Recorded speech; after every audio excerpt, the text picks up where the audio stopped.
चरित्र हनन का ऐसा चरित्र हनन करते हैं कि अगर आप उसको पढ़कर अगर आप डिप्रेशन के मैं देखता हूँ आपके ट्विटर अकाउंट पे जो नीचे गालियां मैं देखता हूँ, आप तो पढ़ते नहीं है। इनको भाई इतनी गालियां मिलती है रोज, एक दो नहीं देते। अब ये मामला नहीं, सैकड़ों और हजारों में। वो पता चलेगा कि 500 अगर इनको लोगों ने कमेंट किया है तो उसमें 480 लोगों ने गाली दी।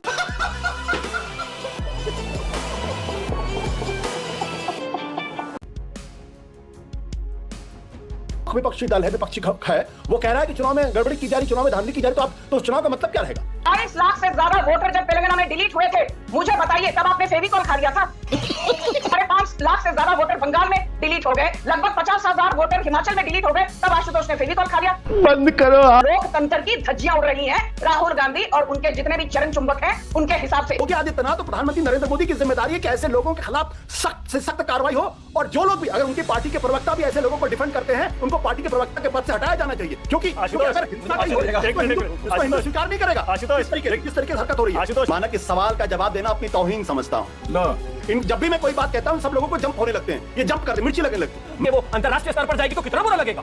बिल्कुल लगेगा, लेकिन पैरेलल दूसरी वाली के लिए जबान नहीं है, जबान कट गई आपकी। अगर हिम्मत दूसरों से बात आकर करने की डिबेट्स में है नहीं, बेहतर है यूट्यूब पर नहीं रहो।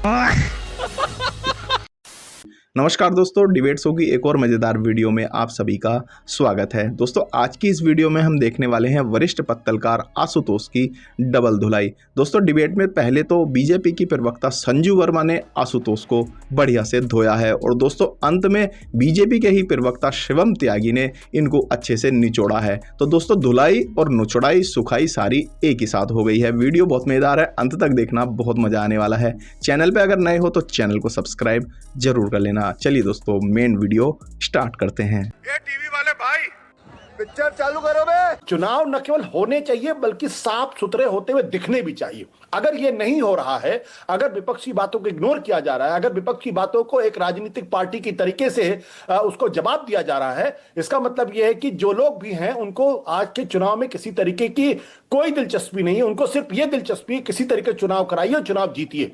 ये जो सोच है, मुझे लगता है कि ये सोच खतरनाक सोच है, भारत के लोकतंत्र में लोगों की आस्था को कम करेगा। नहीं आप कहाँ के ज्ञानी बाबा? आशुतोष आप कह रहे हैं बुलडोज कर रहा है इलेक्शन कमीशन, उसको बिल्कुल विपक्ष की परवाह ही नहीं है। ये जो 65 लाख लोग नहीं मिले, इनकी पूरी लिस्ट वहां बीएलएस को दी गई है, सारे राजनीतिक दलों को, कि भाई लाइए आप इनको हमारे पास लाइए, इनका जो भी ग्रीवेंस होगा उसको हम रिजॉल्व करेंगे। और दूसरा आशुतोष, इलेक्शन कमीशन का मेन जो मुद्दा है जो सुप्रीम कोर्ट में जिस पर डिबेट हो रही है वो ये आधार कार्ड, वोटर कार्ड और राशन कार्ड, यही तो है ना तीन। मानक चुनाव किनके बीच में होना है? चुनाव तो सत्ता पक्ष विपक्ष के बीच में होना है ना। चुनाव तो राजनीतिक पार्टियों के बीच में होना है। तो चुनाव अगर आरजेडी को चुनाव लड़ना है, कांग्रेस पार्टी को चुनाव लड़ना है, लेफ्ट पार्टी को चुनाव लड़ना है, भारतीय जनता पार्टी, जनता दल यूनाइटेड को चुनाव लड़ना है, और उसमें से जो प्रमुख विपक्षी दल है, विपक्षी है, वो कह रहा है कि चुनाव में गड़बड़ी की जा रही, चुनाव में धांधली की जा रही, तो उस चुनाव का मतलब क्या रहेगा? क्या आप उसकी बात को सुनेंगे नहीं? क्या उनकी शंका का निवारण नहीं करेंगे? चल बस लायक है क्या? नहीं सुनिए ना, मेरी बात तो सुनिए। ये तो लोग नहीं आशुतोष, नहीं 1 सेकंड, देखिए मैं ये कह रहा हूं, अगर मुद्दा ही ऐसा है, विरोधी सोच है बेसिकली, आप करा लीजिए चुनाव, आप करा लीजिए चुनाव। मैं इसीलिए तो पूछ रहा हूं, मतलब आप ये कह रहे हैं चुनाव नहीं होना चाहिए, पोस्टपोन कर देना चाहिए। मैं जब तक मुद्दा सुलझ ना जाए, आम सहमति ना हो जाए, तब तक चुनाव टाल दें। समझ गया मैंने इलेक्शन कमीशन कवर किया, इसलिए मैं जानता हूं इलेक्शन कमीशन को। अंदर जब टीएन सेशन हुआ करते थे, एमएस गिल, लिंडो जैसे लोग थे, तब मैंने इलेक्शन कमीशन कवर किया। जो कॉन्सेप्ट है लेवल प्लेइंग फील्ड का, अगर विपक्ष को यह लगता है कि आज की तारीख में लेवल प्लेइंग फील्ड नहीं है, इलेक्शन कमीशन चुनाव को बुलडोज करना चाहता है, उनकी जो शिकायतें उसको एड्रेस नहीं कर रहा है, तो मैं तो कहता हूं आप चुनाव करा लीजिए। चुनाव में कुछ भी नतीजे आ जाएंगे, लेकिन उस चुनाव का मतलब क्या होगा, उस चुनाव की लेजिटिमेसी क्या होगी? और अगर उसकी लेजिटिमेसी नहीं होगी तो फिर एक ऐसा वक्त आ जाएगा जब लोगों का जो विश्वास है वो लोकतंत्र में नहीं रहेगा। बदत है भाई, अभी बदत है। कुछ विश्लेषण करने वाले लोगों को यहाँ सुना, आशुतोष को सुना, सतीश जी को सुना। मैं कुछ बिंदु रखना चाहती हूँ आपके दर्शकों के समक्ष। पहली बात तो ये मुद्दा एसआईआर का है ही नहीं। बार बार राहुल गांधी हो या एमके स्टालिन हो या ममता बनर्जी हो, ये क्या कह रहे हैं? आप ध्यान से उनके भाषण सुनिए। वो ये कह रहे हैं कि एसआईआर के चलते वोटर डिलीट हो रहे हैं और हमें वोटर डिलीशन से आपत्ति है। तो मैं कुछ सवाल पूछना चाहती हूं विपक्ष से खासकर राहुल गांधी और उनकी जितनी जमात है तो बार बार चुनाव आयोग पर लांछन लगाते हैं। मैं उन्हें कुछ सवाल पूछना चाहती हूं। तेलंगाना का चुनाव हुआ था 2023 में और 22.5 लाख वोटर डिलीट हो गए। बीजेपी वो चुनाव हार गई। क्या बीजेपी का कोई नेता मानव गुप्ता के शो पर आकर किसी ने रोना धोना किया? नहीं। कर्नाटका में 4.28 लाख वोटर डिलीट हो गए कर्नाटका के 2023 के चुनाव से पहले। बीजेपी कर्नाटका का चुनाव भी हार गई, तेलंगाना का भी हार गई। तेलंगाना और कर्नाटका के चुनाव कांग्रेस जीती। कर्नाटका के चुनाव हारने के बाद क्या बीजेपी के किसी नेता ने चुनाव आयोग पर लांछन लगाई या टिप्पणियां की? नहीं। किसी भी बीजेपी के नेता ने बंगाल चुनाव हारने के बाद मानव गुप्ता के शो पर या किसी प्राइम टाइम टेलीविजन पर जाकर रोना धोना नहीं किया। बात करते हैं तमिलनाडु की।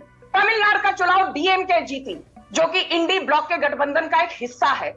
5.5 लाख वोटरों की डिलीशन हुई थी 2021 में तमिलनाडु विधानसभा चुनाव से पहले। बीजेपी हारी, डीएमके जीती। जब आशुतोष यहां बैठकर कहते हैं कि परसेप्शन भी सही होनी चाहिए, सिर्फ चुनाव को free and fair polls conduct करना सिर्फ चुनाव आयोग का काम नहीं है। परसेप्शन होनी चाहिए कि चुनाव आयोग free and fair polls conduct कर रहा है। तो आशुतोष जी, आपको बताना चाहती हूं, 22 लाख से ज्यादा वोटर जब तेलंगाना में डिलीट हुए थे, मुझे बताइए तब आपने फेविकॉल खा लिया था? 4.5 लाख कर्नाटका में डिलीट हो गए, आपने फेविकॉल खा लिया था। 6.5 लाख से ज्यादा वोटर तमिलनाडु में डिलीट हो गए, 5.5 लाख से ज्यादा वोटर बंगाल में डिलीट हो गए, लगभग 50,000 वोटर हिमाचल में डिलीट हो गए। तब आशुतोष ने फेविकॉल खा लिया। बंद करो हाथ जोड़ के मैं तब लोकतंत्र सही था, तब लोकतंत्र की धज्जियां नहीं उड़ रही थी। अब बिहार में अनुच्छेद 326 के हिसाब से यदि एसआईआर की प्रक्रिया हो रही है, तब लोकतंत्र की धज्जियां उड़ रही हैं राहुल गांधी और उनके जितने भी चरण चुंबक हैं उनके हिसाब से।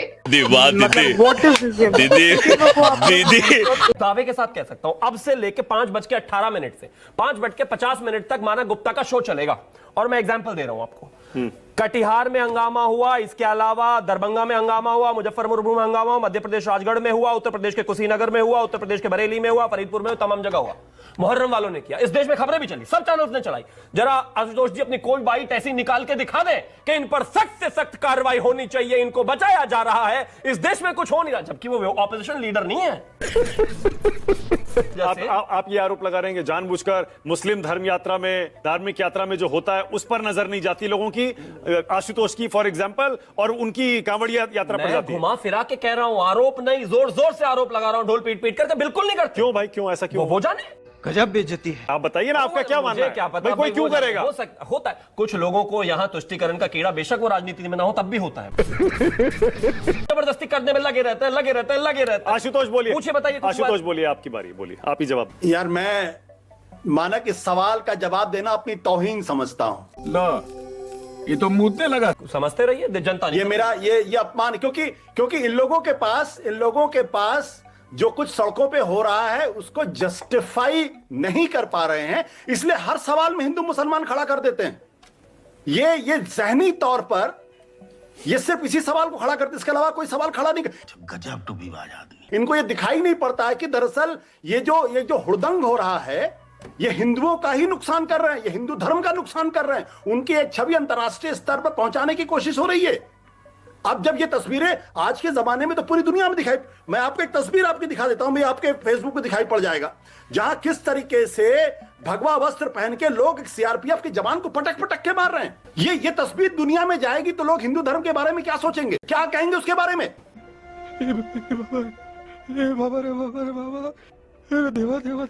अरे योगी आदित्यनाथ तो प्रधानमंत्री नरेंद्र मोदी की जिम्मेदारी है कि ऐसे लोगों के खिलाफ सख्त से सख्त कार्रवाई हो, और जो लोग भी, अगर उनकी पार्टी के प्रवक्ता भी ऐसे लोगों को डिफेंड करते हैं, उनको पार्टी के प्रवक्ता के पद से हटाया जाना चाहिए।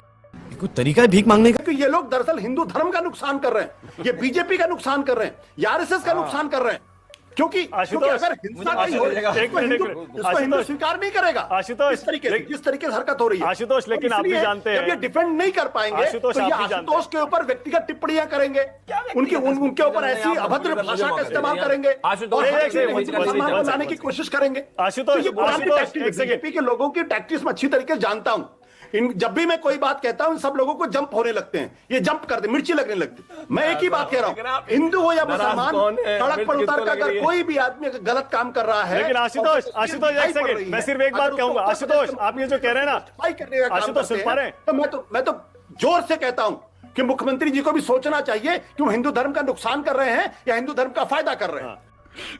मैं तो तेरे को हरामी समझता था, तो राम निकला रे, देव मानुस निकला रे। ओके आशुतोष, मैं बस ये कह रहा हूं, आपने अभी कहा ना शिवम त्यागी जैसे प्रवक्ताओं को पद से हटा देना चाहिए। नहीं, मैंने ये नहीं कहा शिवम त्यागी, मैंने किसी का नाम नहीं लिया। आपने कहा कि ऐसे प्रवक्ता जो इसको डिफेंड कर रहे हैं।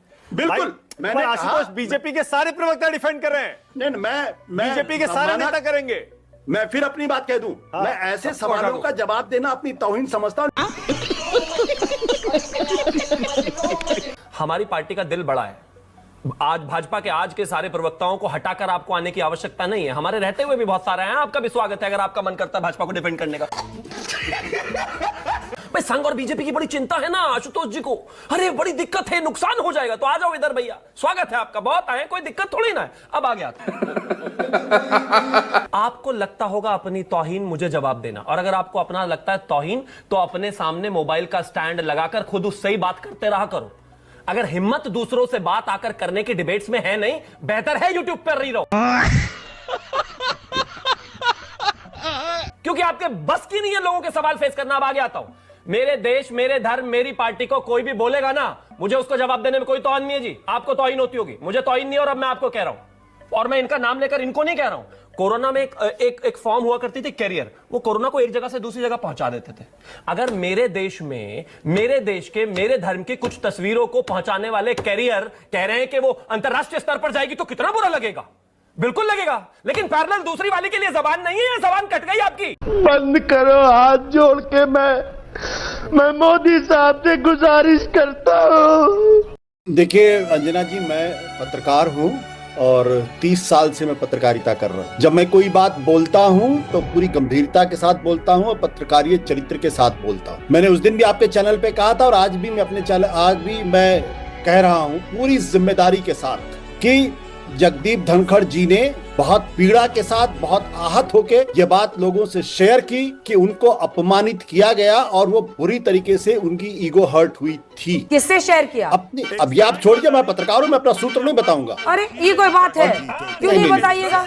नहीं, मैं अब मैं आपको तो मैं पत्रकारिता नहीं सिखा सकता ना, नहीं, बिल्कुल नहीं सिखा सकते, क्योंकि आप पत्रकारिता के साल गिन रहे हैं, लेकिन बीच में उसमें राजनीति के साल जोड़ रहे हैं कि नहीं जोड़ रहे हैं? नहीं अंजना जी, अगर आप व्यक्तिगत होना चाहती तो फिर आप बात खत्म कर दीजिए। आपने